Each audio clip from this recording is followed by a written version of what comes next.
Basically দেখা যায় তো সেরেব্রাল পলসি হচ্ছে একটা গ্রুপ অফ ডিসঅর্ডার। মেনলি এটা আসি যখন আমাদের ব্রেনে কোনো ইনজুরি হয়। ব্রেনে ইনজুরি আবার নানা রকমের হয়, মানে যেরকম before birth, during birth, after birth, যেভাবেই হোক সেরেব্রাল কর্টেক্স যেটা আমার শরীরে যে মুভমেন্ট করে ওইটাকে ও ডিস্টার্ব করে দেয়। তো সেরেব্রাল পলসি থেকে আমার শারীরিক যে প্রবলেমটা আসে এই জিনিসটাকে বলা হয় সেরেব্রাল পলসি। একটা হয় ডিউরিং প্রেগনেন্সি, মানে যতক্ষণ প্রেগনেন্সি অবস্থায় হয় কোনো রকমে যদি কিছু মানে প্রবলেম আসে, যেটাতে ডিউরিং প্রেগনেন্সি বাচ্চাটার ব্রেন যে ডেভেলপিং ব্রেন ওটার উপরে কোনো আঘাত পড়লে তার একরকম পাওয়া যায়। আবার সেকেন্ড পজিশন হচ্ছে ডিউরিং ডেলিভারির সময় যদি কোনো রকমের অনেক রকম সমস্যা হয়, প্রলং ডেলিভারি পেন হতে পারে, হ্যাঁ, বা ডক্টর হাতে কোনো পড়ে যাওয়া হয়, স্লিপ করে যায়, বা ফোর্সেপ ডেলিভারি যেটা খুব ডেঞ্জারাস বলে। আর এগুলো যদি কিছু হয় তখনও ব্রেনে অক্সিজেন পায় না, তখন একটা ব্রেন ড্যামেজ হয়। যে বাচ্চা বসতে পারছে না, যে বাচ্চা দাঁড়াতে পারছে না, ওয়াক করতে পারছে না, এমন এমন মেশিন বেরিয়েছে ওর মধ্যে ওকে টোটালি ফিট করে, মানে প্রোটেকশন দেওয়া যেন পড়ে না যায়, ওকে সেভাবে ওর মধ্যে অ্যাটাচ করে। এবার মেশিনটা কি হচ্ছে, ও বাচ্চাটাকে বসাচ্ছে, বাচ্চাটাকে দাঁড় করাচ্ছে, বাচ্চাটাকে ওয়াক করাচ্ছে। যে মুভমেন্টটাও নিজে পাচ্ছে না, মেশিন ওকে হেল্প করে দিচ্ছে। যার বাচ্চা এরকম সমাজে এরকম বাচ্চাদের হওয়া মানে আমাদের কিছু হলে আমরা একটু পিছিয়ে যাওয়ার কন্ডিশনে চলে আসছে। আমাদের যেভাবে দেশের বিকাশের কিছুটা একটা মানে পিছিয়ে যাওয়া। যে বাচ্চাটা সেরেব্রাল পলসি সে যদি নর্মাল হতো আজকে হয়তো ডক্টর হতে পারে, ইঞ্জিনিয়ার হতে পারে, কিন্তু সেই জায়গাটা আমরা একটু পিছিয়ে যাই। আমাদের সমাজে সেরিব্রাল পলসিতে আক্রান্ত বাচ্চাদের নিয়ে বেশ কিছু ভ্রান্ত ধারণা রয়েছে। সেরিব্রাল পলসি কি ধরনের সমস্যা, কি থেকে আসে, এগুলোই আমরা জেনে নেব। নমস্কার, আমি মৌপ্রিয়া এবং আমাদের সাথে এই মুহূর্তে রয়েছেন গৌরীদেবী হসপিটালসের অকুপেশনাল থেরাপিস্ট জ্যোতি পিঙ্গুয়া টপনো। ম্যাম, আপনাকে অনেক অনেক স্বাগত জানাই। ধন্যবাদ। আমি জ্যোতি পিঙ্গুয়া টপনো, অকুপেশনাল থেরাপিস্ট, গৌরীদেবী হসপিটাল। যেহেতু আমাদের আজকের আলোচনার বিষয় হলো সেরিব্রাল পলসি, তাই প্রথমেই জেনে নেব এটা কি ধরনের সমস্যা। বেসিক্যালি দেখা যায় তো সেরেব্রাল পলসি হচ্ছে একটা গ্রুপ অফ ডিসঅর্ডার। মেনলি এটা আসে যখন আমাদের ব্রেনে কোনো ইনজুরি হয়। ব্রেনে ইনজুরি আবার নানা রকমের হয়, মানে যেরকম before birth, during birth, after birth, যেভাবেই হোক সেরেব্রাল কর্টেক্স যেটা আমার শরীরে যে মুভমেন্ট করে ওইটাকে ও ডিস্টার্ব করে দেয়। তো সেরেব্রাল পলসি থেকে আমার শারীরিক যে প্রবলেমটা আসে এই জিনিসটাকে বলা হয় সেরেব্রাল পলসি। সেরিব্রাল পলসি তো সবার ক্ষেত্রে একরকম নয়, তাহলে চিকিৎসাও নিশ্চয়ই একই নয়? হ্যাঁ, সেরেব্রাল পলসি অনেক রকমের হয়। বেসিক্যালি এটা যেরকম বলছি আমি, একটা হয় ডিউরিং প্রেগনেন্সি, মানে যতক্ষণ প্রেগনেন্সি অবস্থায় হয় কোনো রকমের যদি কিছু মানে প্রবলেম আসে, যেটাতে ডিউরিং প্রেগনেন্সি বাচ্চাটার ব্রেন যে ডেভেলপিং ব্রেন ওটার উপরে কোনো আঘাত পড়লে তার একরকম পাওয়া যায়। আবার সেকেন্ড পজিশন হচ্ছে ডিউরিং ডেলিভারির সময় যদি কোনো রকমের অনেক রকম সমস্যা হয়, প্রলং ডেলিভারি পেন হতে পারে, হ্যাঁ, বা ডক্টর হাতে কোনো পড়ে যাওয়া হয়, স্লিপ করে যায়, বা ফোর্সেপ ডেলিভারি যেটা খুব ডেঞ্জারাস বলে। আর এগুলো যদি কিছু হয় তখনও ব্রেনে অক্সিজেন পায় না, তখন একটা ব্রেন ড্যামেজ হয়। অ্যান্ড থার্ড কন্ডিশন হচ্ছে যখন আফটার বার্থ, কেন যে বডিতে আমাদের আফটার বার্থ যে ব্রেন হয় সেটা জন্মের পর থেকে 2 বছর মধ্যেও ডেভেলপিং স্টেজেই থাকে, তখনও ফুল ম্যাচিউরড হয়নি। তখন কোনো কারণে কোনো ইনফেকশন হয়, ব্রেনে ইনফেকশন হতে পারে, জ্বর হতে পারে, এইগুলো কারণে যদি প্রবলেম আসে তখন একটু হয়। এবার দেখা যায় কি সব মানে আলাগ আলাগ মানে সিমটমস নিয়ে বাচ্চারা আসে। তো এটা বলতে পারো কারে কারে কোনো মানে যে সেরেব্রাল পলসি আছে তার ডিফারেন্ট ক্যারেক্টার্স দিলে ডিফারেন্ট তার থেরাপি হয়। এই সিপিতে আক্রান্ত বাচ্চাদের জন্য অকুপেশনাল থেরাপি কতটা গুরুত্বপূর্ণ? সেরেব্রাল পলসিতে মানে অকুপেশনাল থেরাপি অনেক মেজর রোল করে। ওটা হচ্ছে আপনাকে আগেও বলা হয়েছিল কি এই এরকম একটা থেরাপি যেটাতে আমরা নিজের কাজ নিজে করি। তো এই জিনিসটা আমার ছোট হোক বড় হোক সবাইকে নিজের কাজটা শেখা, যেটা ফাইন মোটর গ্রস মোটর উপরে আমরা বেশি ধ্যান দিই। তো এটা আমরা থেরাপি মাধ্যমে যে সিলেবাস থাকে তার ভিতরে আমরা শেখাই। তো এটা মানে যদি সিমটমস যেরকম আমি বলছি, একটা বাচ্চা দেখবেন আপনি খুব মাসলগুলো খুব টাইট থাকে, মানে আপনি ওকে নড়াতে চাইলেও আপনি নড়াতে পারবেন না, এরকম একটা টান থাকে শরীরে, আপনি নড়াবেন ও নড়তে চাইবে না। সেকেন্ড হচ্ছে তার মধ্যে একটু জার্কি মুভমেন্ট থাকে, jerky movement in the second মানে যে রবার্টের মতন থাকে, মানে যখন স্মুথনেসটা কম থাকবে তখন ওর নিজে কাজ করতে গেলে অসুবিধা হয়। থার্ড হচ্ছে অ্যাটাক্সিক বলে, মানে ওটা হচ্ছে যেরকম দেখেছেন আপনি ড্রাঙ্কন মানুষদেরকে দেখেছেন না, তার কোনো ব্যালেন্স থাকে না, তো এরকম হয়। তারপরে ফোর্থ হচ্ছে ফ্লপি, মানে একদম বাচ্চা নিস্তেজ, ওটাকে আপনি যেভাবে রাখবেন সেভাবে থেকে যায়।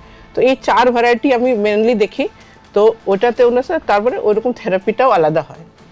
আপনি যেটা বললেন যে নিজের কাজ নিজেকেই করতে হয় এই বাচ্চাদের ক্ষেত্রে, কিন্তু বললেই তো তারা করে না, তাহলে আপনারা কিভাবে করান এটা? অ্যাকচুয়ালি এটা হচ্ছে অ্যাক্টিভলি ওরা করে না, অ্যাক্টিভলি মিন্স নিজে থেকে করে না, আমাকে করিয়ে দিতে হবে।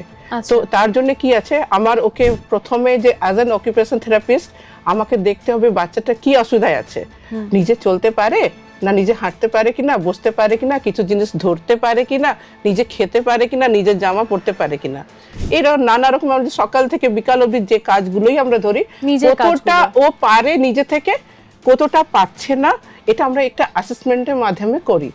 অ্যাসেসমেন্টের মাধ্যমে করে আমরা মেইন প্রবলেম তক চলে যাই।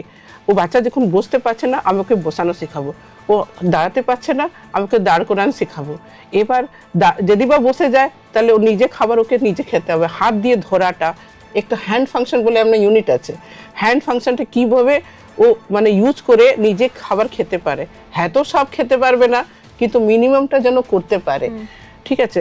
এরপর যেরকম আর একটা মেজর পার্ট আছে, যেরকম টয়লেটিং হয়, মানে নিজে এডিয়াল একটা ব্রাশিং, টয়লেটিং, জামা কাপড় পরা, তো ওইটা দেখবো কি ওকে শেখানো হবে কি তুমি বলতে শিখো, তোমার টয়লেট পেয়েছে, তখন যেন বলতে পায় ও কি আমার টয়লেট যাব, খিদে পেয়েছে আমাকে খাবার দাও, তো ইশারা বলুক, মুখে বলুক, যাই ভাবে ওকে ইন্ডিপেন্ডেন্ট করা আমাদের টার্গেট আছে। তো সেরকম আমাকে দেখে নিতে হয় ও কোন এরিয়াতে প্রবলেম আছে, কোন এরিয়াতে ওর প্রবলেম নেই, তো সে যে প্রবলেম আছে সেটাকে হাইলাইট করে আমি ওখানে ইন্টারভেনশনটা করতে হয় আমাদের। যদি ধরুন বললে শিখছে না বা দেখে দেখে শিখছে না, সেক্ষেত্রে আপনারা কি করেন? ওখানে একটু সাপোর্ট লাগে, সে ফ্যামিলি মেম্বার হতে পারে, থেরাপিস্টদের হতে পারে, বা ওর যদি ও স্কুল যায় তো আদার্স টিচারদের বা ওর বন্ধু বান্ধবকে নিয়ে কিছুটা 50% যদি হেল্প লাগে, হেল্পের মাধ্যমে যদি কিছু করতে পারে তাও করা যায়। আর কিছু আর একটা থাকে অ্যাসিস্টিভ ডিভাইস আমরা প্রোভাইড করি। সাপোজ কি ও হাত দিয়ে খেতে পাচ্ছে না, তখন আমি ওকে চামচ দেব, দেখা যায় সমস্যা, চামচ মধ্যেও সমস্যা আছে, ছোট জিনিস ধরতে পারছে না, তখন আমরা মডিফিকেশনে যাই, চামচের মধ্যে এক রোল করে এক মোটা প্যাডিং করা হয়, সেটা যেন ও ধরতে সুবিধা, তখন ধরে ও খেতে শেখে। আর বসার জন্য যেহেতু ব্যালেন্স নেই, আমাকে ও সিটিং যে চেয়ারটা আছে সেগুলোকে স্পেশালাইজ করে বানাতে হয়, ও টেবিল ওর চেয়ারটা স্পেশালাইজ করে হয়, ওখানে ও বসাবোকে, ওখান থেকে নিচে খাওয়া শেখাতে হবে, ওখানে বাকি আদার্স কাজ, খেলাধুলা, বল 2 হাত দিয়ে ধরা, 1 হাত দিয়ে ধরা, মাথা তুলো, দেখো, তুমি বলো, এনভায়রনমেন্ট থেকে কিছু শিখতে হবে। যদিও বাচ্চা লার্নিং স্টেজে আছে, একাডেমিক লেভেলে আছে, ও 10th 12th পাস করে যেতে পারে, আর যারা শিখতে পারে না তাদেরকে সেভাবেই আমরা করে ভোকেশনাল তক যাই। বাচ্চারা তো মোটামুটি দেখে দেখে শেখে, মানে প্রাথমিকভাবে তারা কপি করার চেষ্টা করে। ইয়েস লার্নিং এর ফার্স্ট স্টেজ আছে, এখানেও তাই।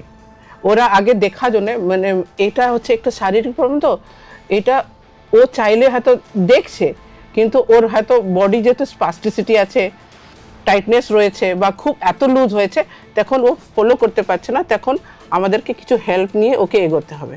তো বলে দেখো এমন করে করতে হবে, আমাকে কিছু সহায়তা দিয়ে ওকে ধরাতে হবে, ধরিয়ে দিয়ে কাজটা করাতে হয়, এরকম। তো যাই হোক, যে বাচ্চা নিজে থেকে করতে পারছে কিছুটা হলে ওকে ওর মতন শেখাবো, যার কিছু হেল্প লাগছে ওকে হেল্প দিয়ে করাবো। যারা কিছু বাচ্চা এমনও আছে যারা কিছুই পারে না, তো হোল লাইফ ও ডিপেন্ডেন্টও থাকে, মানে কিছু সিভিয়ার প্রবলেম থাকলে। তো এরকম আমি ডিফারেন্ট সোর্স দেখি। যত দিন যাচ্ছে তত তো চিকিৎসা ক্ষেত্রেও একটা উন্নতি বা আধুনিকতা আসছে, তো এক্ষেত্রেও নিশ্চয়ই এসেছে।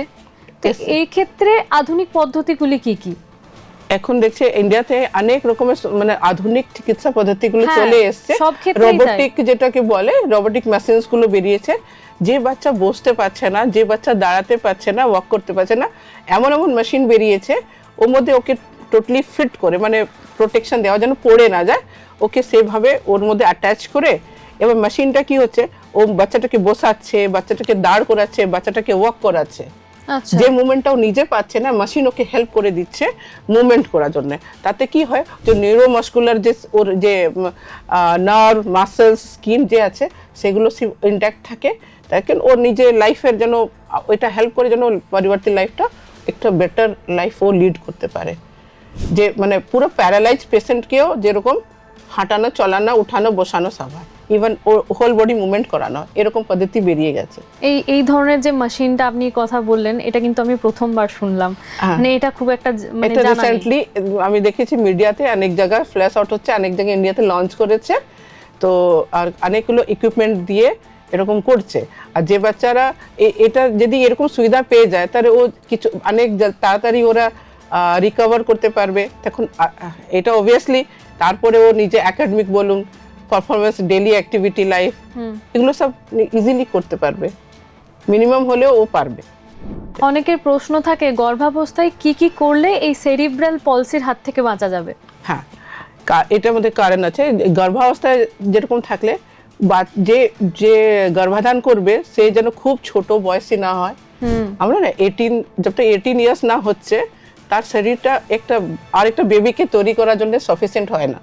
আবার খুব বেশি ওল্ড না, মিনস 40-45 আবাব হয়ে গেলে একটা অসুবিধা হয়, ওটা লেটার মানে মাদার হওয়া, তো ওটা হয়।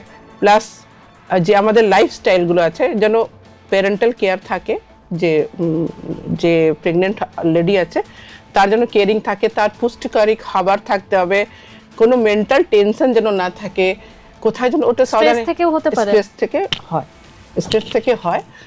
আর কোথায় যেন পড়ে না যায়। অনেক জন দেখেছেন বাথরুমে পড়ে, মানে বাথরুমের স্লিপারি থাকে, তো সেখানে পড়ে গিয়ে পেটে লেগে যায়, তখন বাচ্চাটা ইনডাইরেক্টলি একটা আঘাত হয়। প্লাস কোনো রকম ইনফেকশন, আমার কিছু জ্বর হচ্ছে বা দাঁতে ব্যথা হচ্ছে, আমি নিজে থেকে একটা ওষুধ নিয়ে নিলাম, সেগুলো যেন না হয়। অলওয়েজ একটা ডক্টরের আন্ডারে থেকে এগুলো মেডিকেশন নিতে হয়। মানে গর্ভাবস্থায় যে কোনো কিছু হলেই চিকিৎসকের পরামর্শ একদম নিজে থেকে ওখানে করা উচিত নেই। অলওয়েজ যদি কিছু মিসআপ হচ্ছে ইমিডিয়েট ডক্টর কাছে যাওয়াটা উচিত এটা।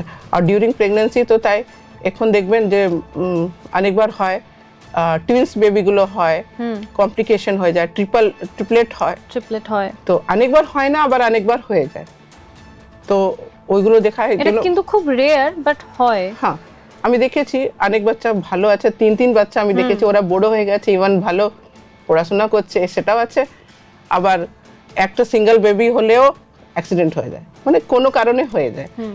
আর ভ্যাকসিনেশনগুলো খুব দরকার প্রেগনেন্ট লেডির, যেটা অ্যাজ পার যে নিয়ম আছে, যেটুকু যে ভ্যাকসিনেশনটা নিলে খুব ভালো হয়। আর যেন আর খাবারে যেরকম আমাদের পোষণ তত্ত্বগুলো যেন কমই না থাকে। আর অর্থ আছে, স্ট্রেসগুলো তো একদম দূর রাখা উচিত। বাবা মায়ের উদ্দেশ্যে আপনার আর কি পরামর্শ হবে? এটা একটা আমাদের ইন্ডিয়াতে একটা হয় এডুকেশন বলে জিনিসটা খুবই কম হয়। হ্যাঁ, এর উপরে একটা এডুকেশনটা খুবই কম হয়। মানে আমি দেখেছি যে মা বাবার প্রথমবার বাচ্চাটা নিয়ে আসে না, আমি তো জানতাম না এরকম হয়। ইভেন যার একটা বাচ্চা থাকে তারাও বলে আমি তো বুঝতে পারিনি। তো এই না বুঝাবুঝিগুলো আগে মানে নলেজের অভাবে হয়। তো ওইটাই বলা উচিত কি এবার ওকে শেখানো উচিত কি একটা ভালো মানে জেনারেশনটাকে আনার জন্যে একটা ভালো পরিবেশটা খুবই দরকার আছে। এরকম আমাদের লাইফস্টাইলটা এখন খুব বাজে হয়ে যাচ্ছে, নেশা করা, মেয়েদের সিগারেট খাওয়া, নেশা করা, মানে ওয়াইন বগেরা খাওয়া, এগুলো খুবই প্রবলেম। তারপরে রেডিয়েশন তো আছে, আমাদের এখানে রেডিয়েশন আছে, পেস্টিসাইডে রকম, এগুলো কি হচ্ছে, এইগুলো যেটা মানে ওকে শুদ্ধ খাবার, পোষণ, ভালো জিনিসটা রাখা। তো পেরেন্টদেরকে এটাই বলা কি আর যে বাচ্চা মানে যার বাচ্চা হচ্ছে ওকে আর্লি ডিটেকশনে যেন যায়। বাচ্চা দেখুন ওটা বলা হয় কি আপনার বাচ্চা মাথা তুলতে পারছে না, তো অনেক লোকই ওয়েট করবে, বলে না হয়ে যাবে, পরে হয়ে যাবে, এটা যেন না হয়। আর্লি ইন্টারভেনশন যেটা বলি, মানে একটু শক হচ্ছে কি আমার কিছু প্রবলেম আছে, ইমিডিয়েট ডক্টর কাছে গিয়ে ওটা ডিটেক্ট করা উচিত। আর যত তাড়াতাড়ি ডিটেক্ট হবে, আর ডিটেক্ট হওয়ার পরে পেরেন্টের অ্যাকসেপ্টেন্সটা দরকার আছে। অ্যাকসেপ্ট মানে কি, কি হ্যাঁ মেনে নিতে হয় কি আমার বাচ্চা প্রবলেম হয়েছে, এটা কোনো লজ্জা নেই, আমার ইমিডিয়েট ডক্টর দেখিয়ে যত তাড়াতাড়ি এটা ওকে রিকভার করা, যে থেরাপিস্ট কাছে যাওয়া, যে ডক্টর কাছে যাওয়া, সে যাও। সব শেষে একটা গুরুত্বপূর্ণ বিষয়, সেরিব্রাল পলসিতে আক্রান্ত শিশুদের নিয়ে আমাদের সমাজে কিন্তু একটা ভীষণ ভ্রান্ত ধারণা রয়েছে। তো এই ভ্রান্ত ধারণা থেকে বেরোতে আমাদের সাধারণ মানুষের এবং সমাজের কি কি করা উচিত? সমাজের দায়িত্ব তো সবচেয়ে বেশি হয় এগুলো, মানে যার বাচ্চা এরকম সমাজে এরকম বাচ্চাদের হওয়া মানে আমাদের কিছু হলে একটা আমরা একটু পিছিয়ে যাওয়ার কন্ডিশনে চলে আসছি। আমাদের যেভাবে দেশের বিকাশের কিছুটা একটা মানে পিছিয়ে যাওয়া, যে বাচ্চাটা সেরিব্রাল পলসি সে যদি নর্মাল হতো তা আজকে হয়তো ডক্টর হতে পারে, ইঞ্জিনিয়ার হতে পারে, কিন্তু সেই জায়গাটা আমরা একটু পিছিয়ে যাই। তো এবার আমাদের সমাজে এইরকম মানে পিছনটা আছে কি বলে কি এটা হয়তো পিছলে জন্মের পাপ আছে তোমার, বা এটা অভিশাপ আছে, এরকম করে একটা ভ্রান্তি আছে। হ্যাঁ, অনেক ভ্রান্ত ধারণা শোনা যায়। হ্যাঁ, তারপরে এটাও আছে এখানে যতটা নলেজটা আমাদের কাছে থাকে না, অনেক লোক এটা ফায়দা তোলার জন্যে, যেরকম মানে কি বলো, যে নকলি যে ঝাড় ফুঁক করা লোকগুলো আসে, বলে আমাকে এত পয়সা দাও আমরা ঠিক করে দেবো, এরকম মানে লুট চলে এর পিছনে। তো এইগুলো যে হয়, তো এখানে আমাদের একটা সুসমাজ, একটা এডুকেটেড সমাজে আমাদের রোলটা কি, এগুলো ভ্রান্তিটা ভাঙা। কেউ যে পেরেন্ট আসে সেকে বলে এটা আপনার কোনো দোষ নেই, বাচ্চা যে এরকম হয়েছে আপনার কোনো দোষ নেই, বলকি এটা যা হয়ে গেছে এটাকে তো মানতে হবে, এটা নিয়ে যে চলা উচিত। আর অ্যাকসেপ্টেন্সটা দরকার আছে, কারণ অনেক অ্যাসোসিয়েটেড প্রবলেম হতে পারে। তো ওটা নিয়ে ওরা বহুত হতাশ হয়ে যায়, হতাশটাকে না করে বলকি ওকে মোটিভেট করা উচিত কি এরা অনেক আগে যেতে পারে, কেন এদের ব্রেনটা কিন্তু নর্মাল থাকে, নর্মাল আইকিউ নিয়ে এরা এগোয়। শারীরিক প্রবলেম হয় বাট আইকিউটা নর্মাল থাকে। তো এরা অনেক ওকে সঠিক সুযোগ দেওয়া হয় এডুকেশনে, তো এরা অনেক এগোতে পারে। শুধুমাত্র বাবা মার অ্যাকসেপ্টেন্সই যে জরুরি সেটা কিন্তু না, এখানে সোসাইটিরও আছে। সোসাইটিতে যখন যে বাচ্চাটা যেখানে যাচ্ছে তখন লোকগুলো একটা আলাদাই নজর দিয়ে ওকে দেখে, এটা কি হয়েছে, টন্টিং করে। এটা আমার বলবো লোকগুলোকে এরকম করা উচিত, একটা শিক্ষিত মানুষও করে তাই না, কিন্তু এটা করা উচিত নেই স্কুলে বাচ্চাদের। এটা নিয়ে আমার খুব মানে আমি দেখেছি আমার সাউথ ইন্ডিয়াতে ওরিয়েন্টেশন ক্লাস হয়। আমাদের ওখানে যে হসপিটাল আছে আইআইসিপি মাদ্রাসে দেখেছিলাম, তো ওদের নর্মাল পাবলিকদের ওরিয়েন্টেশন ক্লাস হয়। মানে একদিন দেখছে নর্মাল পাবলিকরা আসছে, একদিন পুলিশরা আসছে, একবার ডক্টরসদের হচ্ছে, একবার স্কুলদের হচ্ছে, মানে এগুলো বোঝানো হচ্ছে কি এরকম এই জিনিসগুলো কোনো পাপ নেই, কিছু নেই, এটা একটা কন্ডিশন, এটা কোনো রোগ নেই, এটা একটা কন্ডিশন। সেটার থেকে বেরোনো যায় যদি সঠিক সব কিছু দেওয়া হয়। এই ধরনের বাচ্চারা কি একদম সুস্থ হতে পারে না? কেন হতে পারে না পুরোপুরি, কেন এটা একটা নিউরোলজিক্যাল প্রবলেম। কেন ব্রেন সেলগুলো যেটা থাকে ওটা যে টাইমই ড্যামেজ হয়, সে জন্মের সময়, জন্মের আগে, জন্মের পরে, ওটা হচ্ছে পার্মানেন্ট ড্যামেজ হয়। ওই সেলসগুলো যেটা পার্মানেন্ট ড্যামেজ হয় ওটা ঠিক হয় না, কিন্তু আবার বাড়েও না, পার্মানেন্ট থেকে যায়। তখন আমাদের ট্রেনিংয়ের মাধ্যমে আদার সেলসগুলো যা ইনট্যাক্ট আছে তাদেরকে ট্রেনিং দিয়ে আমাকে ও কাজ করাতে হবে। মানে এখানে লাগে আমাদের রেগুলার ট্রেনিং অ্যান্ড থেরাপি, মানে আমরা একই কাজ খুব বারবার করে ওটাকে শেখাতে হয়। তো নর্মাল বাচ্চারা দের মতন এত হতে পারে না, কিন্তু নিয়ার অ্যাবাউট হতে পারে। ম্যাম, আপনাকে অনেক অনেক ধন্যবাদ। Thank you. আপনারা শুনলেন আমাদের বিশেষজ্ঞ ঠিক কি বললেন। বাবা মায়ের এবং সমাজের অ্যাকসেপ্টেন্স কিন্তু এক্ষেত্রে খুবই জরুরি। এই বিষয়ে যদি আপনাদের আরও কিছু জানার থাকে তাহলে আমাদের কমেন্ট বক্সে কমেন্ট করতে পারেন। সুস্থ থাকুন, সতর্ক থাকুন, ধন্যবাদ।